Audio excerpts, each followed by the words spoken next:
Yeah, okay, this is my blog page, Astrogeography blog page, and I wrote a new article the day before yesterday on the next free trade uh, agreement that the European Union signed, and this time with India. And yeah, okay, I was so fascinated. I mean, euphoric about this. Why I have a lot of deeper emotion. I'm really very, I've personally touched by India, since I spent a lot of time in some of the best times, I mean, actually, the best times in my life in India. Yes, and this trade agreement, I think, is a milestone in the history of humanity. Yeah, okay. It is, to me. Yeah. And it is a milestone in the history of Europe, and there are several aspects to that which I want to point out. And for that purpose, I'm showing here the chart, the event chart for the signing of the treaty on Tuesday, 27th of January, around 1:27 p.m. Signing in New Delhi when we call her Ulla von der Leyen, met with Indian Prime Minister Narendra Modi. Okay, and yeah, that is a long prepared treaty, but the breakthrough comes at a time in history when the trade war declared by the USA against all other nations, against the whole world, has is moving from climax to climax, and the insistence on disrupting the situation, global situation, between the large centralist super nations, the mega four, among them, of course, USA, China, Russia as the military superpowers, and USA and China as the economic superpowers, and Russia as a territorial mega colonial mega empire, possessing a European nation, possessing half of Asia, and so on. And while they are trying, I mean the USA, and as far as my interpretation goes, they are trying to drag each other into wars against smaller nations and colonialisms, and trying to drag China into a war against or for invasion of Taiwan, and so on. And all this directed against the smaller nations, or weaker nations, or economically weaker nations. In that time, I think India and the European Union, working and cooperating, is a big message, or a big chance to everybody on the planet, because a super centralist state, the fourth number four of the super centralist super nations, but with a very different outlook on history, on politics, and because India is outlook is on autonomy, on autarky, on, yeah, self-isolation, has been on self-isolation in a way, in many ways, and so on. And now, but fair cooperation between these two blocks, it can bring forward the chance for humanity to get back to the United Nations ideal of, yeah, protection of all nations, small and large, and independence, and yeah, autonomy of their territories, populations, and so on. And yeah, and I see this chart. I see in this chart a huge opportunity for everybody, and I want to point out that two, three smaller things, because I cannot. I mean, I can, but I don't want to spend too much time or spend too much of your time making you listen for hours to what I want to say. But what I want to say, what's most important is, I was really shocked when I found out that the signing of this important treaty occurred during a Mars-Pluto conjunction. One of the worst aspects that can be understood in astrology, the most problematic, or the worst image that a conjunction of planets could have, is that of Mars and Pluto. But the European Union was founded with such a conjunction.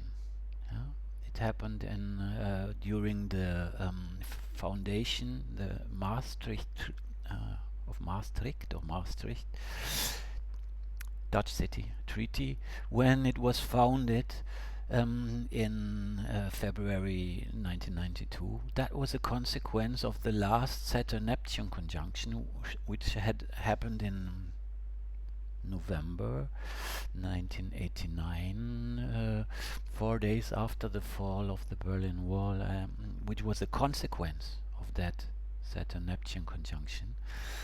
And now, this year, 36 years later, the first and next Saturn-Neptune conjunction happens. It will happen on 20 March of this year. So we are under that influence. So we are under that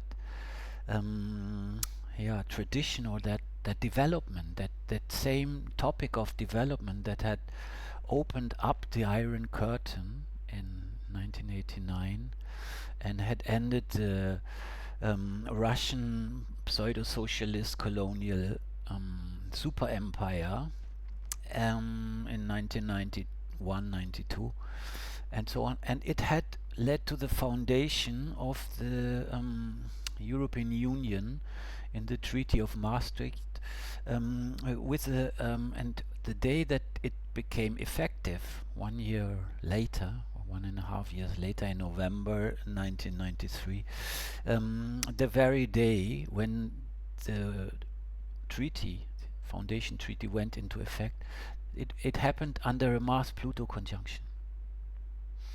So therefore the EU has often been harshly criticized and judged and negatively judged and attacked and so on by, let me say, uneducated astrologers, beginners of astrology, or people just using one aspect for judgment.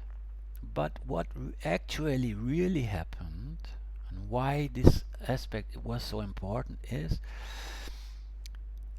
the foundation of the European Union brought together the Western European states, which had been in open market democracy, and the former Eastern European colonial dependent states of the Russian colonial empire, which were both in a situation of facing each other in a warlike threat, vigilance, and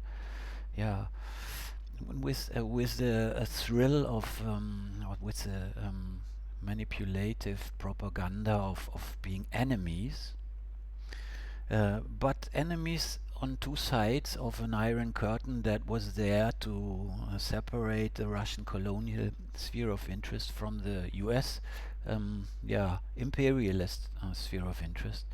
So when the both parts of Europe founded the EU, when the EU was founded to integrate and cooperation of these two parts of Europe, that happened on the basis of an Iron Curtain that that has been ended. It had been ended factually, but its effects were still there, and they are still there today, right? They are still effective today in many ways. Europe is still separated energetically through this negative impregnation and imprint into the landscape of Europe, that one separated the two parts in a in a line of hate and of threats, and nuclear threats particularly, and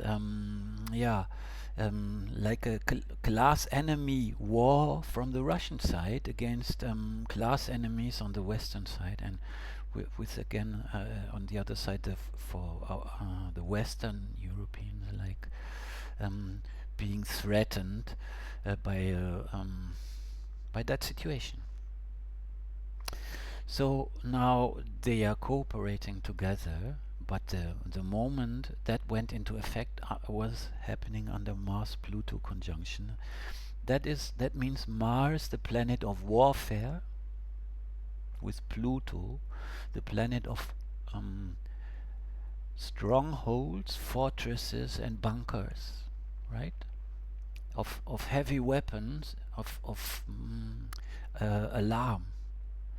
So these two planets of mobilization for warfare were in conjunction because Europe tried to build its own autonomy, its independence from Russia, yes, but also from the USA, right? Because the European Union introduced the European currency in 2002, and when it did, it was heavily attacked by the US economy, by the speculation and hedge fund speculation against and bets against EU currency, and attempts that led to the world financial crisis organized by the George W. Bush government, together with the wars against pseudo-Islamic terrorism in the 2000s. Yeah. But altogether, all this development was not directed against the nations or against the nations as such, of Russia or of America, but in favor of the independence of Europe. That is to say, Mars-Pluto conjunction explained in the foundation of the European Union the independence through a really heavy step of union, but also of vigilance and of defense, so that the European Union members are all under a treaty of how to call it. European nations need to defend their fellow European partners' territory when other nations are attacked. So that is the case also now that the the US government threatens to militarily occupy Greenland, right? So in all these situations, there was a new definition of the European territory and its self-defense and its autonomy, and the Mars-Pluto conjunction was during this foundation moment of the European Union. It happened in House 4, the house of home, house of one's own territory, and so that is what actually mattered. And there was another aspect there. The moon was in Taurus, in the climax degrees of Taurus during the beginning of the EU, and that the meaning of that is that the moon, the actual what would actually make out the cooperation, was in the house of markets, Taurus, the house of money, the house of income, and the house of self-supply with food. Okay, so the moon was at that moment in time was exactly opposite the Mars-Pluto conjunction, the the self-defense, the bunker, the armament issue, mobilization issue, and why? Because the Russian colonial empire had tried to keep Eastern Europe poor, to keep like Russia is trying to keep its own populations and population and all the populations along its 24,000 kilometers land borders, all the nations close to its border in a certain state of poverty in order to prevent them demanding more democracy, more liberty, more rights, because the colonial super empire of Russia is simply too unstable to endure a population that gets too wealthy, that has too many rights, and that demands more freedom and democracy for itself, because it includes so many minorities, right?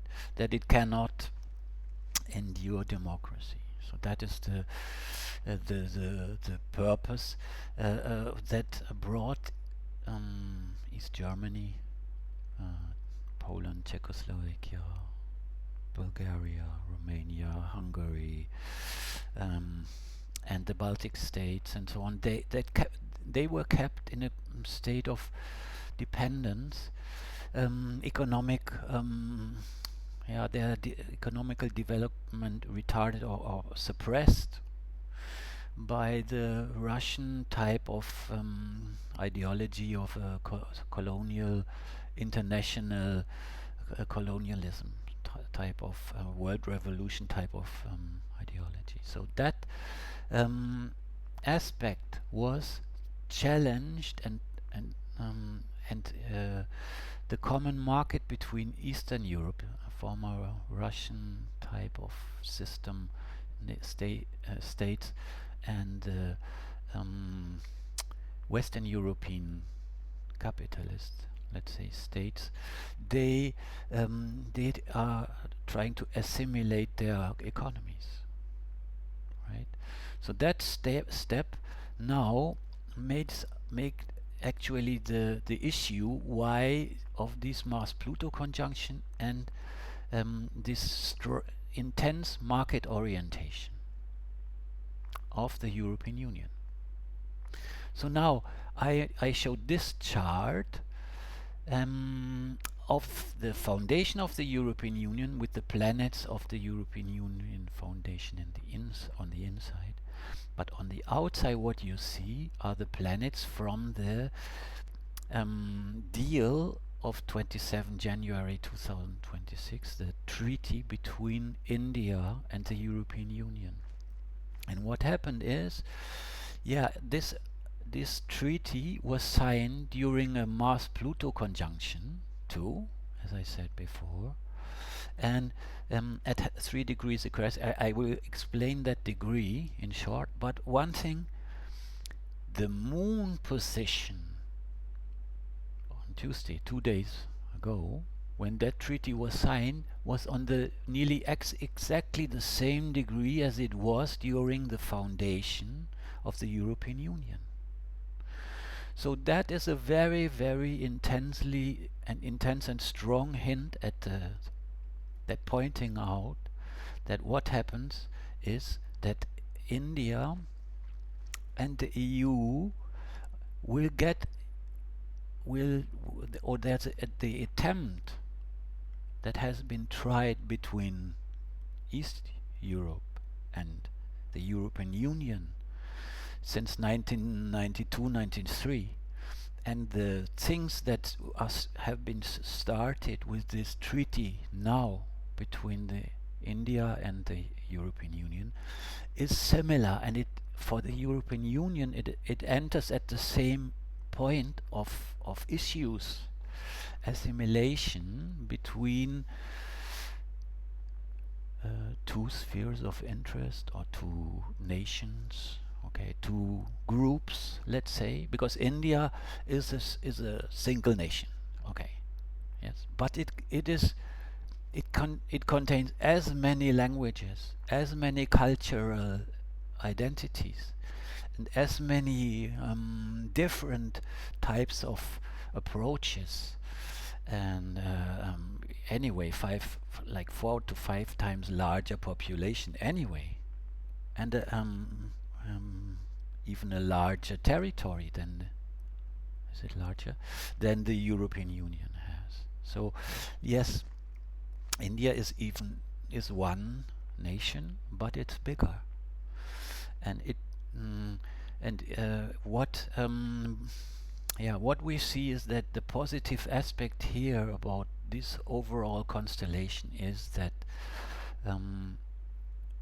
it is, at least for the European Union anyway, it's a treaty of assimilation, it's a treaty of cooperation and of bringing opposites together.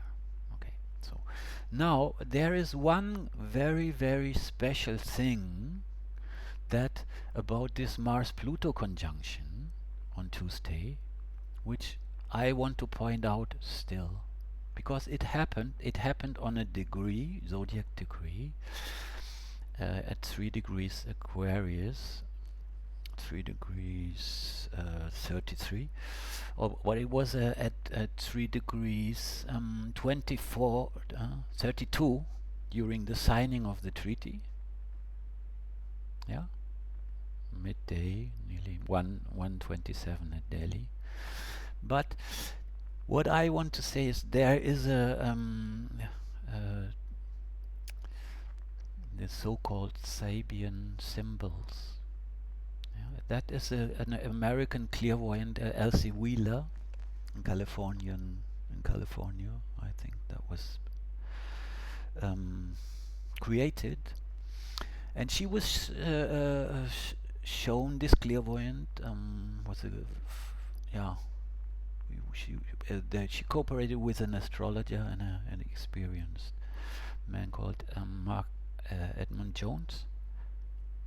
Is it right? Oh, I don't hope I don't mix up things. But anyway, he showed her. He made an attempt to verify all the 360 zodiac degrees and find out titles or headlines for or images for these degrees, and the degree that she channeled for 3 degrees Aquarius. Now, people, what she channeled is a Hindu yogi showing his healing powers. Okay, or a Hindu yogi practicing his spiritual powers. Okay, now Mars and Pluto were on this degree of the zodiac when India signed that contract, and Europe signed it too. So I'm asking myself, what is the quality here? Yeah, what is the quality? It is the healing faculties, the healing of energy, the healing experience and knowledge about the yoga culture. That is for sure. It's about yoga culture. One had to. I had to let that enter into my cells, I have to say. And personally, I was born with Saturn at 3 degrees 24 Aquarius, 20. Yeah. So I was born with Saturn right on that point where this Mars-Pluto conjunction took place in 1962. I was born in February 1962.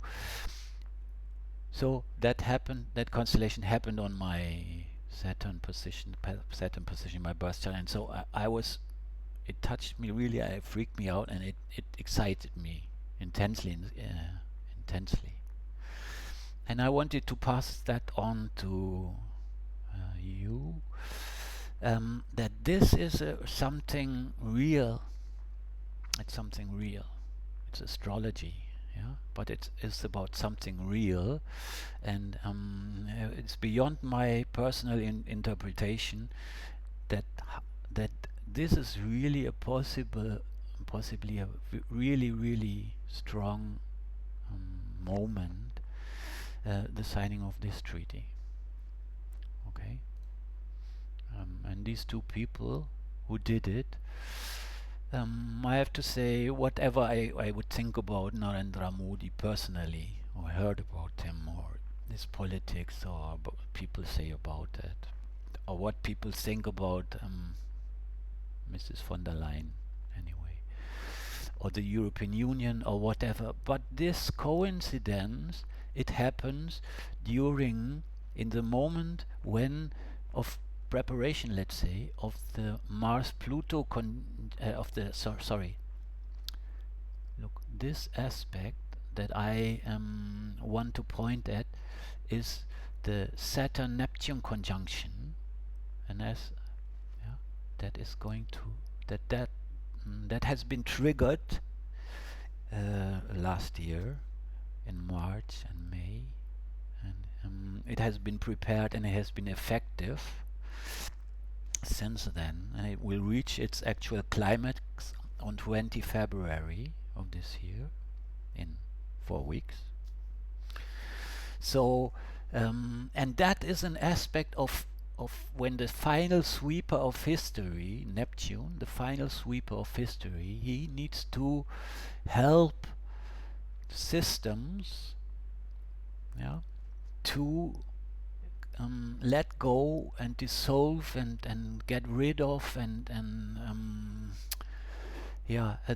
aspects or structures that are not functionally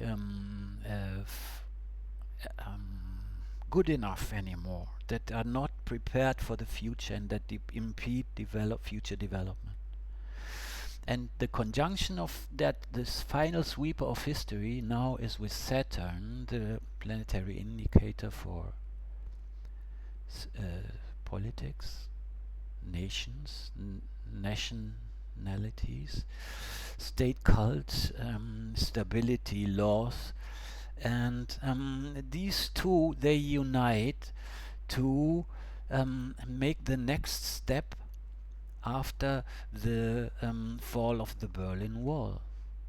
Okay, so what we can gain from it, from understanding the big chance that humanity has through this treaty, other treaties too that happen now, the Mercosur, I mean the European Union treaty with South America is on the same wavelength, frequency, the same is part of that, right?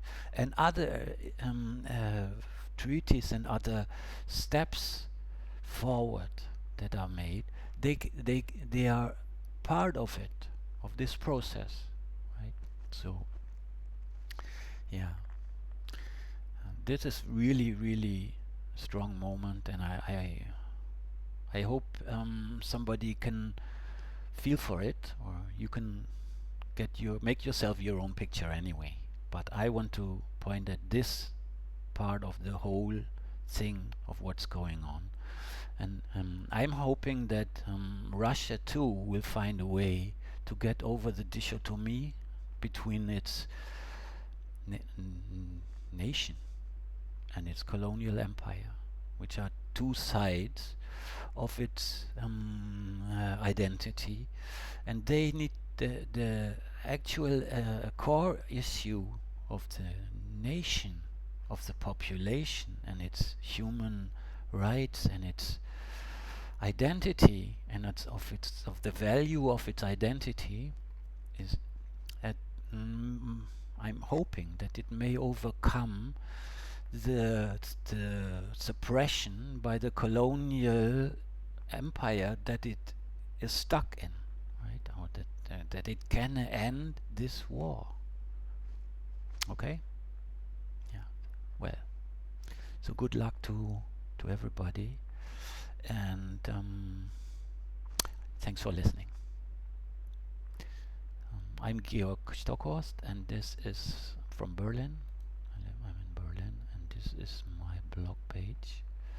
You can read this article on my blog page, Astrogeography blog. You can find it.